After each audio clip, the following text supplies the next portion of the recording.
জুলাই গণঅভ্যুত্থানের স্মরণে ঢাকার ওসমানী উদ্যানে একটি স্মৃতিস্তম্ভ নির্মাণের সিদ্ধান্ত নিয়েছে সরকার। ঢাকা দক্ষিণ সিটি কর্পোরেশন ডিএসসিসি সূত্রে এই তথ্য জানা গেছে।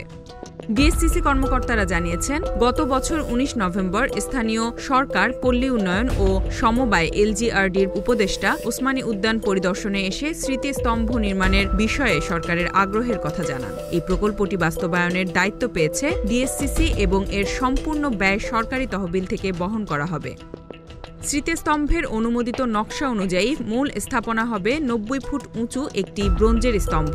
এটি একটি গোলাকার প্ল্যাটফর্মের ওপর স্থাপিত হবে এবং এতে জুলাই অভ্যুত্থানের শহীদদের নাম খোদাই করা থাকবে। স্তম্ভের গোড়া ঘিরে থাকবে অর্ধবৃত্তাকার ভাস্কর্য, যা ব্রিটিশ আমল, ১৯৫২ সালের ভাষা আন্দোলন, ১৯৭১ সালের মুক্তিযুদ্ধ এবং ২০২৪ সালের গণ অভ্যুত্থানের গুরুত্বপূর্ণ মুহূর্তকে ফুটিয়ে তুলবে।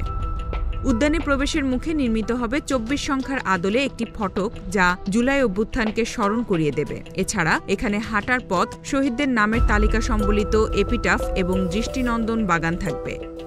ডিএসসিসি সূত্র জানায়, স্মৃতিস্তম্ভের নকশা চূড়ান্ত করা হয়েছে এবং দরপত্র আহ্বান করা হয়েছে। দরপত্র আগামী ১৮ মে খোলা হবে। দরপত্র মূল্যায়ন প্রক্রিয়ায় প্রায় ২ সপ্তাহ সময় লাগবে এবং এরপর দ্রুতই নির্মাণ কাজ শুরু হবে। প্রকল্পটি ৬ মাসের মধ্যে, অর্থাৎ জুন থেকে ডিসেম্বরের মধ্যে শেষ করার লক্ষ্য নির্ধারণ করা হয়েছে। Z news, Dhaka.